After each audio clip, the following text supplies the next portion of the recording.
지난 1일 실시된 지방선거 결과 양천구 의회는 국민의힘과 더불어민주당이 의석을 절반씩 나눠 가졌습니다. 의회 개원 이후 처음으로 20대 구의원도 나왔습니다.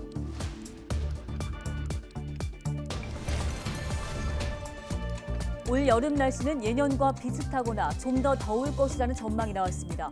올 여름 폭염 상황은 어떨지, 또 장맛비는 언제, 얼마나 내릴지 이슈앤피플에서 자세한 내용 살펴보겠습니다.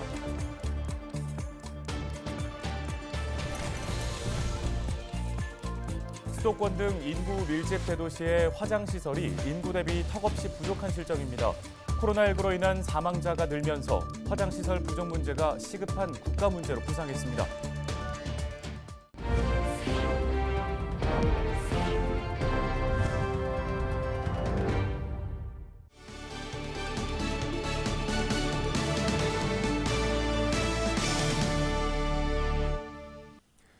여러분 안녕하십니까? 헬로티비 뉴스입니다. 첫 소식입니다.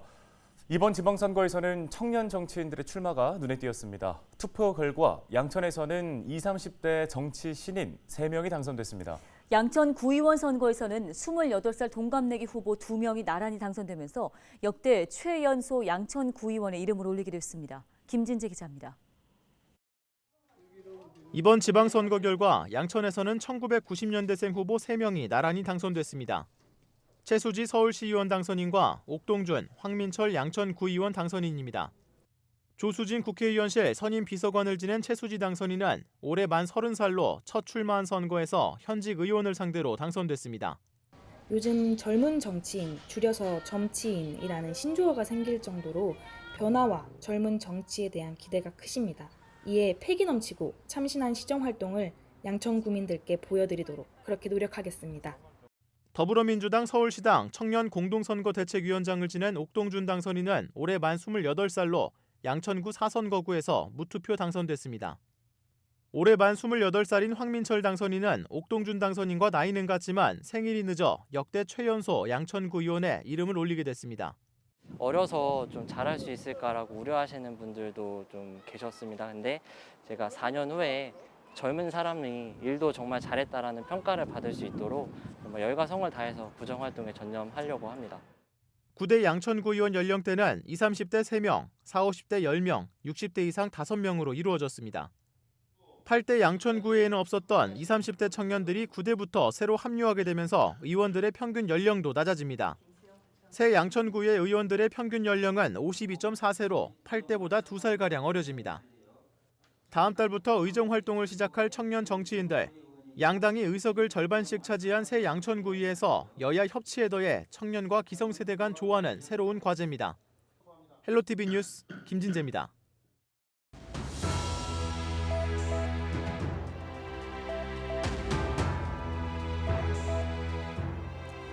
다음 달부터 올 하반기까지 공공요금 인상이 잇따라 예정돼 있어 치솟는 물가의 끝이 보이지 않고 있습니다. 산업통상자원부는 다음 달부터 주택용과 일반용 가스요금의 원료비 정산 단가가 기존보다 0.67원 인상된다고 밝혔습니다.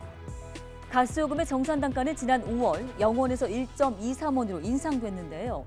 다음 달에 이어서 오는 10월에도 더 오를 것으로 전망됩니다. 이렇게 되면 전기요금도 지난 4월에 인상된 데 이어서 10월에도 추가 인상이 예정돼 있습니다. 4월에 이어 10월에도 가스와 전기요금이 동반 인상되는 셈인데요. 만약 3분기 전기요금까지 오르게 될 경우 당장 7월에도 이 두 공공요금이 함께 인상되게 되는 겁니다. 러시아의 우크라이나 침공 사태 등으로 국제 가스 가격이 크게 오르면서 내년에도 가스 요금 인상은 불가피한 상황입니다. 이처럼 가스와 전기요금의 잇따른 인상으로 가계와 자영업자의 부담은 갈수록 더욱더 커질 것으로 보입니다. 데일리 브리핑이었습니다.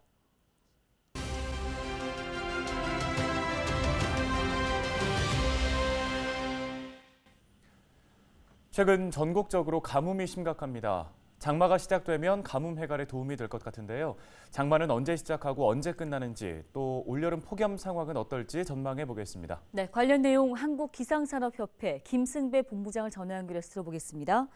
자, 본부장님, 지난 5월에 워낙 무더웠다 보니까 올여름에 도대체 얼마나 더울까 궁금해하는 분들 많습니다. 어떻게 전망하시는지요? 네, 지난 5월을 돌이켜보면 5월 하순에 들어서서 동해안 지방 경상도 동쪽에 낮 최고 기온이 뭐 33도를 웃도는 그런 5월 더위가 나타났는데 5월에 덥다고 그래서 7월, 8월이 반드시 덥다 이제 이런 그 상관은 아니지만 전체적으로 6월과 7월, 8월을 석 달간을 계절적으로 달력상으로 이제 여름이라고 말하는데 과연 올 여름이 관측사상 가장 더운 여름이 될 것인가 이제 여기에 대한 관심이 높은데요. 뭐 그 어떤 극값 기록을 깰 정도로 역사상 가장 덥다 이렇게 전망은 어렵지만 올 여름 역시 우리나라 통상 그 평년 여름과 비슷하거나 약간 높은 정도 그러니까 올 여름 역시 무더울 것이다 이제 이런 전망이 가능합니다. 네, 이런 가운데 폭염특보가 너무 자주 발령된다는 지적이 제기되자 기상청이 특보 발령 기준을 조정한다고 하죠. 폭염 발령이 줄어들면 시민들이 날씨에 대응하는 게 오히려 더 어렵지 않을까요? 네, 그 지금까지 폭염특보 기준은 낮 최고 기온이 33도 이상인 날이 이틀 이상 계속될 때 폭염주의보를 발표했고 낮 최고 기온이 35도를 넘는 날이 이틀 이상 계속될 때는 폭염 경보를 발령했는데요. 자, 이렇게 단순하게 기온만 가지고 폭염을 특보를 발표하니까 습도가 낮은 날, 그러니까 그 건조한 날은 이 정도가 어떻게 폭염이야? 이게 폭염이라는 그 용어에는 그 습도가 높은 폭폭 찌는 그런 개념이 있거든요. 그래서 습도도 고려해서 특보를 내겠다는데 사실은 상당히 어려운 문제입니다. 그럼에도 불구하고 기온만 가지고 특보를 발령하니까 어찌됐건 특보 발표되는 날이 폭염특보 발표되는 날이 뭐 하루 이틀이라도 많다 이제 이런 개념이죠. 사막 지방은 낮 기온이 40도로 올라가더라도 건조하기 때문에 우리나라처럼 그렇게 푹푹 찌는 더위를 못 느끼거든요. 그런 어떤 그 건조도를 감안하겠다는 의미니까 뭐 더 특보를 발표를 적게 하겠다는 의미가 아니고 더 우리 인체에 맞는 폭염특보를 발표하겠다 이제 이런 뜻이 담겨 있다고 봅니다. 네, 전국적으로 가뭄이 극심한 상황인데요. 이 때문에 올해 장마 기다리시는 분들 많을 것 같습니다. 올해 수도권 지역 그 장마가 언제부터 시작될지가 궁금하고요. 또 비는 얼마나 내릴지 어떻게 전망하시는지요? 네, 그 지난 겨울과 특히 봄에 들어서서 강수량이 적어서 밭작물이 큰 타격을 지금 받고 있습니다. 이 강수량 부족함이 해소되려면 통상 우리나라 여름철 6월 하순경이 시작되는 장마가 시작이 돼야 되는데요. 6월 하순의 초반까지는 장마 전선이 올라올 가능성이 지금 낮습니다. 북쪽의 찬 공기 세력이 아직 버티고 있고 우리나라 최근 들어서 동쪽에서 서쪽으로 바람이 부는 찬바람이 이 동해안에 불고 있어서 동해안 가면 서늘하고 백두대간을 타고 넘어가는 공기는 기온이 높아지는 페인 현상으로 최근 고온 현상이 나타났거든요.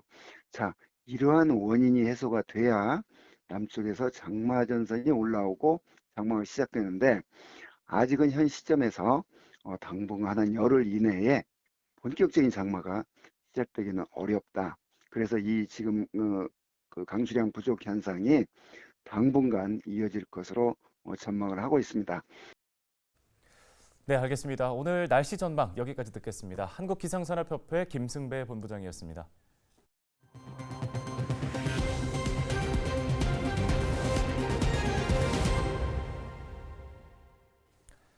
다음 소식입니다. 지난 3월 인구 밀집 대도시에서는 코로나19로 인한 사망자가 늘면서 지역 화장시설들이 사망자를 제때 수용하지 못하는 일들이 있었습니다. 사상 초유의 화장 대란이었는데요.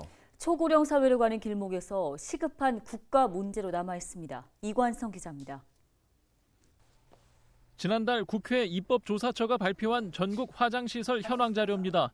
화장시설 2곳이 있는 서울은 화장로 1기당 수용 인구가 32만 5천 명이고 화장시설 4곳이 있는 경기도는 화장로 1기당 수용 인구가 25만 명입니다.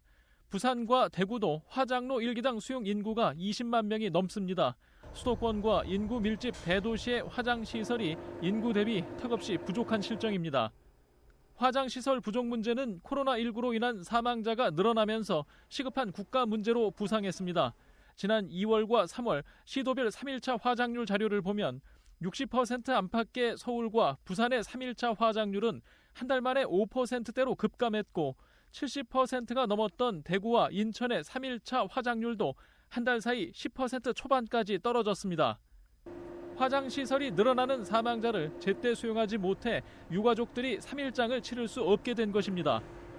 당시 정부는 3월 중순부터 4월 말까지 전국 화장로의 운영 시간을 늘려가며 가까스로 위기를 넘겼습니다.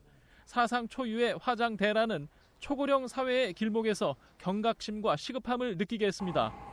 정부와 국회, 지자체는 다양한 해법을 찾고 있습니다. 하지만 화장시설이 주민 기피 시설이라 단기간에 시설을 늘리기 어렵습니다. 입지 선정 과정에서 주민들 반대가 뚜렷하기 때문인데 가까운 지자체들이 함께 사용하는 광역 화장장도 지자체 협의와 주민 갈등이 복잡해 설치하기 어렵습니다. 상황이 이렇다 보니 일각에서는 현실적인 해법을 제시합니다. 화장 수요 증가에 대비해서 화장로를 늘릴 공간을 확보해두고 있습니다. 이 공간에 가능한 한 빠른 시간 안에 화장로를 증설하는 방법이 있고요. 화장 시간과 에너지를 절약하기 위해서 화장 방식을 기존의 대차식에서 캐비넷식 방식으로 전환하는 것입니다. 초고령 사회로 가는 길목에서 화장시설 부족 문제는 시급한 국가 문제로 남아 있습니다. 민선 8기 자치행정과 정부가 더 이상 미룰 수 없는 사회 현안입니다. 헬로티비 뉴스 이관서입니다. 뉴스 마칩니다. 고맙습니다.